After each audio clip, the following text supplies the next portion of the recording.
Alright guys, let's do it. Let's jump in. This is the Week 9 address. First thing we're going to talk about is everything that's going on in the NFL. Sorry about no power rankings yesterday. I don't know how after 2 months it slipped my mind. Just had a lot going on, but we were very active in our group chat, so hopefully that kind of covered it. So let's get into the trades that happened and how it may affect some of us. First trade I'm going to talk about, we had Kelvin Benjamin traded to the Bills. So Kelvin went to the Bills, and the Bills sent over a 2018 third round and 7th round pick to the Panthers. This affects Hunter in this league, obviously because he has Kelvin. I think it helps Kelvin in the long run, but he got traded just yesterday on a Tuesday, and of course the Bills have a Thursday game, so how much of the offense he's going to know, how well it's going to go over, if he even plays. I'm sure he will.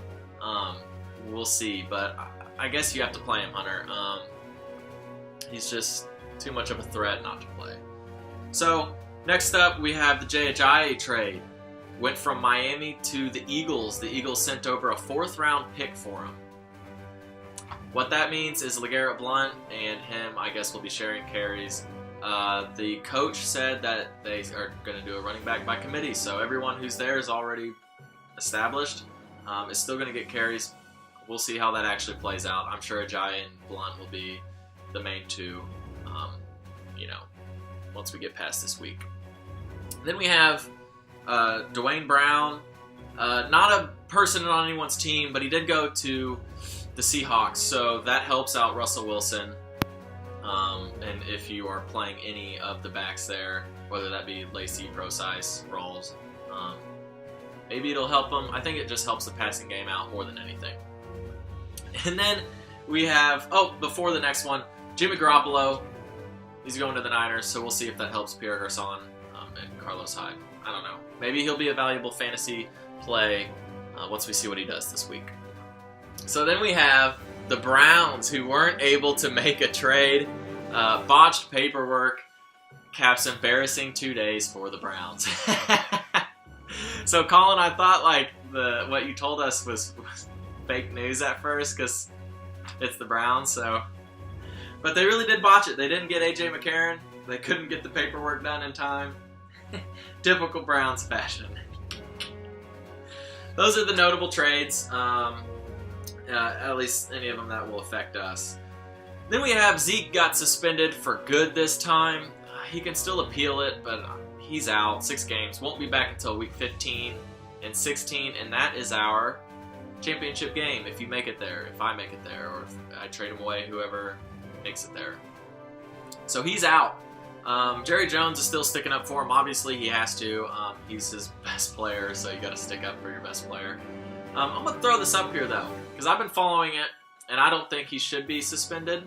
I agree there should be 0 tolerance for domestic violence. I do not promote that one bit, and I don't want you guys to think that I do just because I own him and I've been sticking up for him. I liked him before this just because he's from St. Louis. Most of us are from St. Louis, so, I like a hometown guy, especially when he's amazing. So, these are from, the actual court documents, and this first one is affidavit of whatever, and it kind of just says the sequencing of what happened. You can pause it if you want to read this or not, but I found it, and I found it very interesting to kind of read. I'm not going to go over this a ton. So pause this if you want to read it. Kind of backs me up a little bit. It really just kind of blurs everything that's happening in this case. The next one is 2 screenshots of text messages. If it's out of context, I don't know. It's just kind of all that I found. I didn't really go too deep, but I saw it. And it kind of has her telling her friend what to tell the cops. So whether or not it happened, whether or not she stretched it, whether or not her saying she was going to ruin Zeke's career because he was in a car with another girl. But that's kind of why it's getting strung out so much. He was never charged with anything. He was never found guilty of anything. But the NFL has 0 tolerance for it. Therefore, I miss him for the most important 6 weeks of the fantasy season instead of the first 6 weeks. I never thought that would happen. So, anyways, what that means for me is I have to decide to play Alfred Morris or Darren McFadden, or both. I don't know. Okay, so those are the big news headlines around the league that happened this week. Let's get into our Week 8 matchups. So first up, we have 2 Girlies, 1 Cup versus 4 Netflix and Chill. Coulter lost this week. Took him down to 6-2. Still has a good team. He didn't have Gurley, so that really hurt, and he didn't play Fuller. That really hurt. Wouldn't have mattered.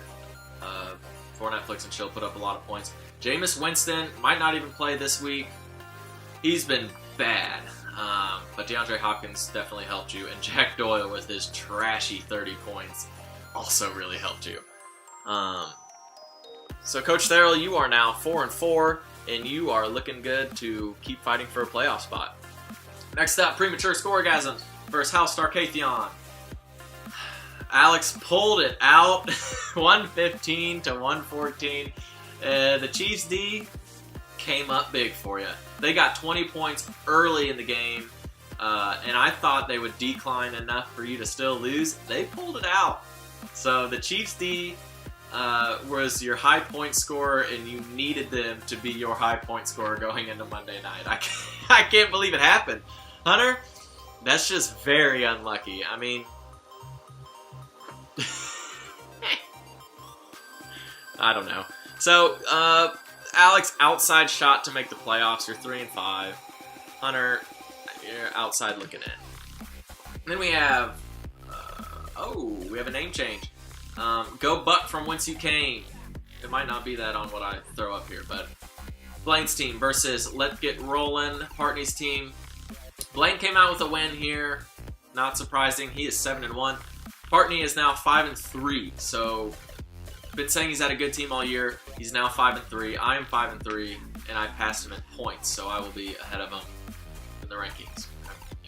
Still have a couple weeks to go. Not super high scoring, so not much to go over here. Kelsey definitely won it for Blaine. That Chiefs game didn't go as Partney expected. Then we have the 2 Dreaded Monster versus Don't Stop Balavion. Nick pulled this one out. He's now 4-4, kind of with Therrell there, looking to fight for a playoff spot. He's on a 3-game win streak, so he's hot right now. Trading Carson Wentz, I guess, paid off. I think. I don't remember who you traded him for, so hopefully you're playing someone you traded him for. But you have Devin Funchess, who's now hopefully going to get more targets and more looks now that Kelvin is gone. So that looks good. Your team's only looking better. Ajayi, though, we'll see what he does this week. Jeremy, again, your team looks good on paper, but you just couldn't pull it out this week. Next up, Nutty Buddies versus Juju on that beat. I came out with a win here. Zeke's gone, so we'll see how many points I can get from whoever I play in the Dallas backfield this next week. So I came out with a pretty good win. Jerick McKinnon helped. He'll be on bye this next week. Jason, your team just solidly, or just 10 points, 10 points, 10 points, 10 points, 10 points. Everyone just, got their double digits, which is really to expect from your team. That's what you want every week. If you can get, 10 to 15 from every player like you did, and then hopefully get a good matchup, you're good to go. Unfortunately, you just didn't get the good matchup this week, and I won. So I'm 5-3, you're 1-7. Steve McNair shotgun offense versus Tom Bradley. Colin won. He's 6-2 now. Or no. Sorry, Colin lost. So he's 6-2 now after the loss.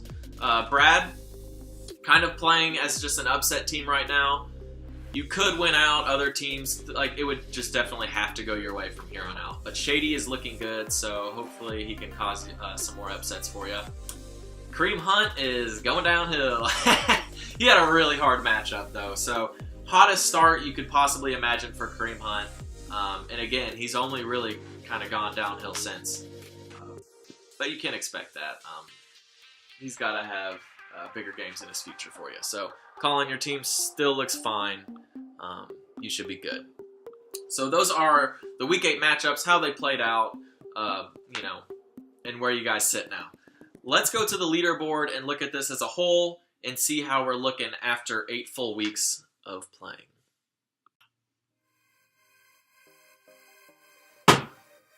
Jesus. Okay, so after the Week 8 games, we have Blaine sitting at first at 7-1, all by himself. Coulter and Colin are at 6-2. Those three are pretty much a lock. Just win one of your next weeks and just hope someone else doesn't. I don't know. You guys are pretty much a lock. So you guys are good to go. So the next three teams that would be in right now would be myself, Let's Get Rolling, and Partney, and then it would also be a fight for the 6th spot against Farrell and Nick. They're both sitting at 4-4. So really what it comes down to is those 4 teams I just said, Juju on That Beat, Let's Get Rolling, For Next Flicks and Chill, and the 2 Dreaded Monster. We're all fighting still. Nothing is guaranteed. Partney and I could still lose out, and it would just take For Netflix and Chill and 2 Dreaded Monster to win. So it's a tight race, it really is. It's not looking like Partney or I will get a 1 or 2 seed for those buys. It's possible, but it probably won't happen as long as Colin and Coulter just win a game. So that's what the standings look like. Obviously, Jason's still in last at 1-7. It's not good. Then we go to points for and against. So after this week, I am leading the league in points for by 42 points. So quite a bit. Man, if I could have just gotten some matchups. I could have a better record, but coulda, woulda, shoulda. I don't. I'm fighting for the playoff spot. I'm hungry. I want it. I don't know if all of you guys are as hungry as I am. I think you are, though. I think everyone in this league is pretty tuned in right now.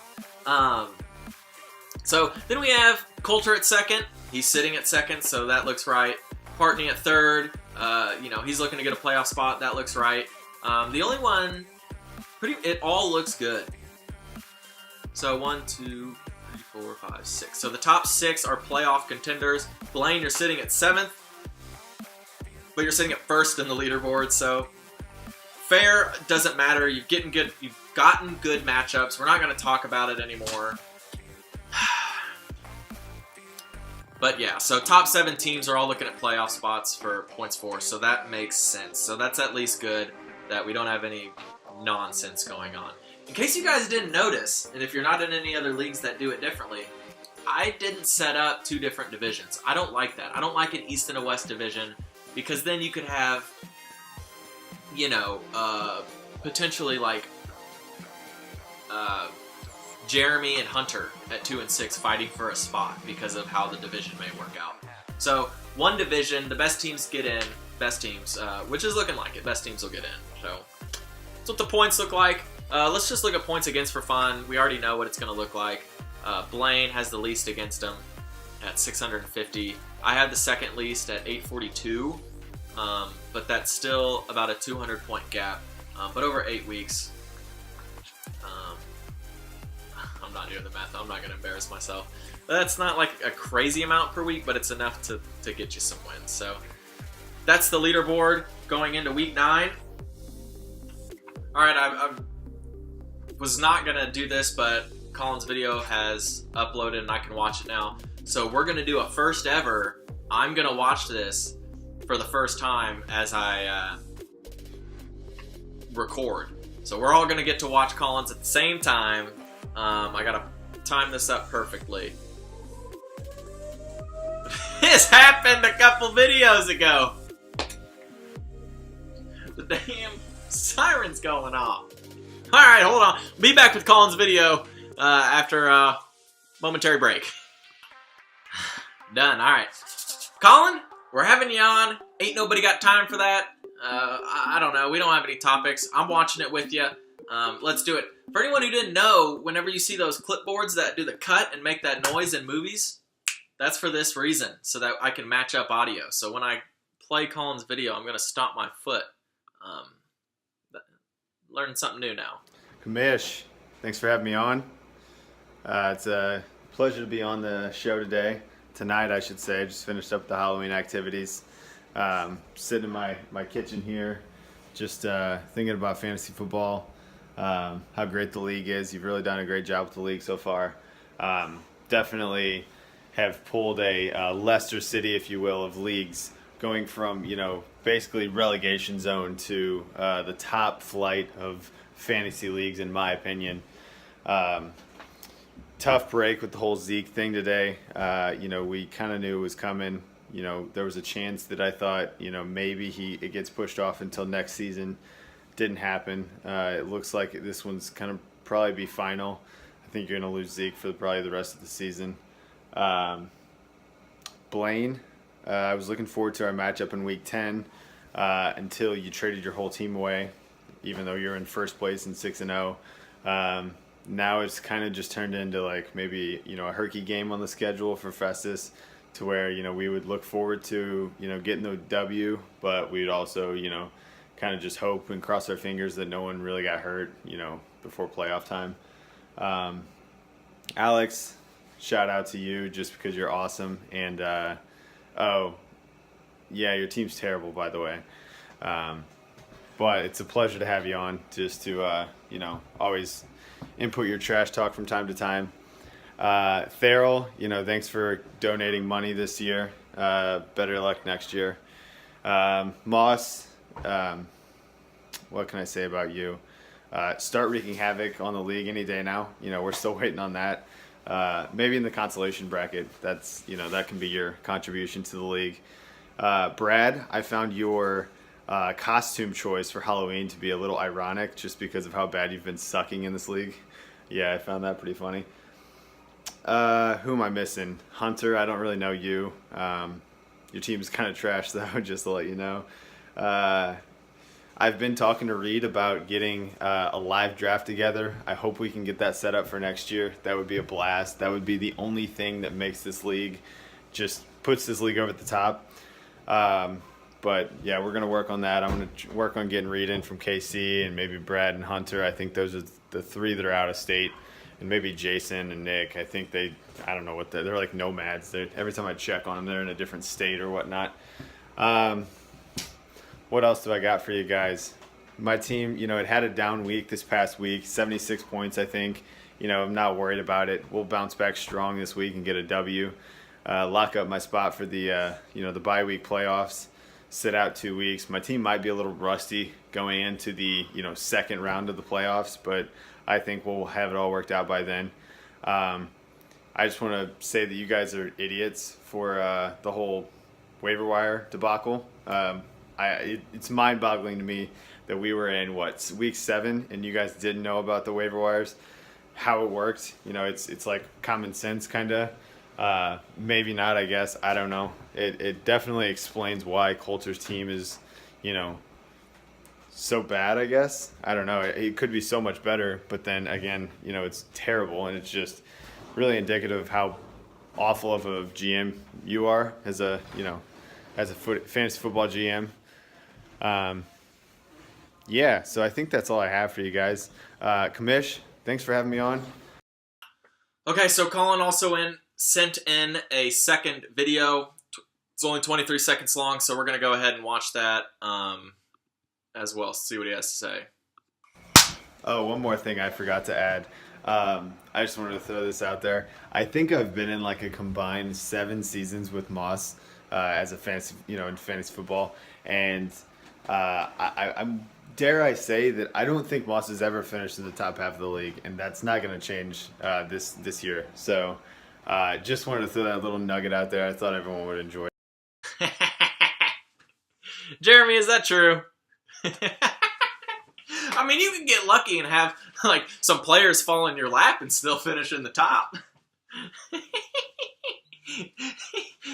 I mean, that's not even hard in our league. We got some bad teams in it. Well, you're one of the bad teams, but okay. Well, anyways, those are Colin's videos, everyone.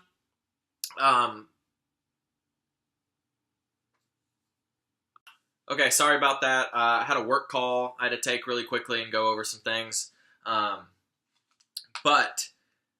I want to say thank you to Colin for sending in a video. I think whenever you guys send in videos, it just makes this whole thing 10 times better just because you're not sitting here listening to me ramble.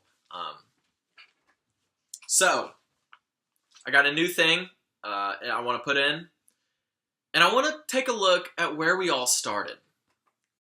Okay, so when I say, where did we all start? Okay, I'm not talking about, previous seasons or anything like that. I'm talking about this year. A lot of changes get made throughout the season. A lot of people go out with injury. A lot of people don't live up to expectations. I want to take a look at draft night. I want to take a look at our teams, what we were thinking on draft night.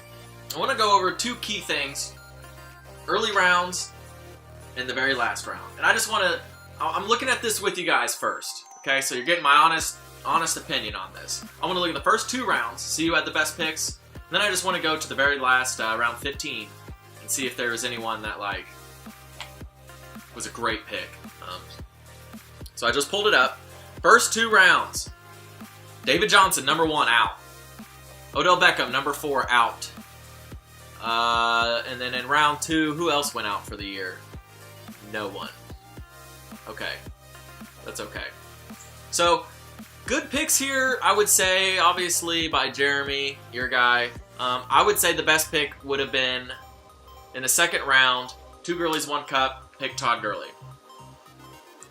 I picked Zeke before that, so I effed up. We all effed up in the second round by not picking Gurley. So I'm going to say that's the best pick of the first 2 rounds. It has to be. Actually, Fournette. Fournette was a great pick. I made fun of Coach Therrell for picking Fournette that early. Backfired on me. Let's go down to round 15. Mr. Irrelevant was Marquise Lee. He's still bouncing around from team to team. So, I mean, he's not too horrible. There's a lot of other people that are just, you don't even have on your roster anymore. I would say the best pick in round 15, that's a lot of bad people. Kickers aside, I would say it has to be Jared Cook. He's still on Partney's team and he's still getting points. So, I'd say that's the best pick. And then I will throw them up on screen. I will throw up on screen everyone's pick order. And I'm going to look through it here as well. Pause it if you want to. But let's see whose team is, who had the best draft. We have Juju, Premature, and Nutty. Then we have Two Dreaded Monster, For Netflix and Chill, Starkathion. Then we have Let's Get Rollin', Bradley, McNairs, and then Blaine's, Coulter's, Jeremy's. So if you pause it on any of those, that's fine. See if you agree with me. I'm going to say the best draft, and this is hard, I would give it to Coulter, and that's the only reason he's still good in this league, is he had a good draft where people just kind of panned out. Mine is Danny Woodhead. Your top guys just stayed good. They didn't get hurt. They're all performing. And since you didn't make any moves or really do anything great on the waiver wire, you're doing fine because of that. Other people have had injuries, just other stuff happened to their top 4 guys. Your top 4 guys are all doing pretty well. And Zach Ertz definitely helped. I mean, number 1 tight end, getting them that late in the draft. I think 6, 1, 2, 3, 4, 6 or something like that. So that was good. So Coulter, I'll give you best draft looking at it 2 months later. But yeah, if you paused and looked at him and now you're kind of evaluating it on your own, that's where we all started. Think about what was in your mind during that draft. You know what I'm going to do? I'm going to throw back up that first one with Nutty Buddies on it and look over his draft. He went wide receiver, quarterback, tight end. First running back taken was 1, 2, 3, 4. 5th round, Joe Mixon. He wasn't even supposed to be the starter right away, and he was your first running back taken. So 1, 2, 3, 4, 5th round, Joe Mixon, and then 6th, 7th, 8th. You didn't pick another running back until the 9th and 10th round, and that was McFadden, who wasn't going to be the guy for half the year, and you don't have him anymore now, and Duke Johnson, who you traded away. And then you picked Latavius Murray later, who wasn't the guy either. Dude, I've never looked at your draft before, but that's horrible. That's really bad, Jason. You didn't pick one stud running back in the whole draft. That's not good. I don't want this to get any longer than it has. But Jason, that's why you're 1-7. But whatever, you've made trades since then. Alright, so this week's coming matchups. We have myself versus Blaine. That's a big one. I need to win. Blaine, you can lose it. It doesn't matter. You should probably just bench your whole team so that I can just kind of secure a playoff spot. Wouldn't be mad. Then we have Jason, Coach Therrell versus Hunter. Therrell, you need to win. You need to win. I will be pulling for Hunter. Then we have Let's Get Rolling versus Two Girlies. I will be rolling.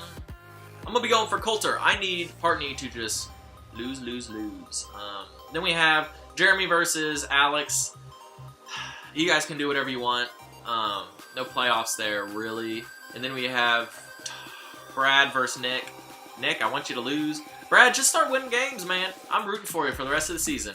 And then we have Colin and Jason. We all like an upset. We all love upsets. We all like to see Colin lose. I think you guys like to see me lose more, though. Stop that. My team's already gone through enough. We want to see Colin lose, damn it. We want to see him lose 2 weeks in a row. And what better for those losses to be from Brad and then Jason? Oh man, Colin. If you lose to Brad and Jason back-to-back, you're going to have to slow down on the trash talking.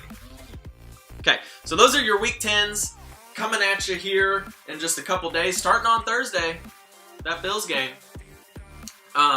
That's going to do it for the video. A little bit different. Kind of like it. I don't know. But this video was brought to you by Monster. Drink about 2 a day. Maybe a coffee as well. Throw it in there. But yeah,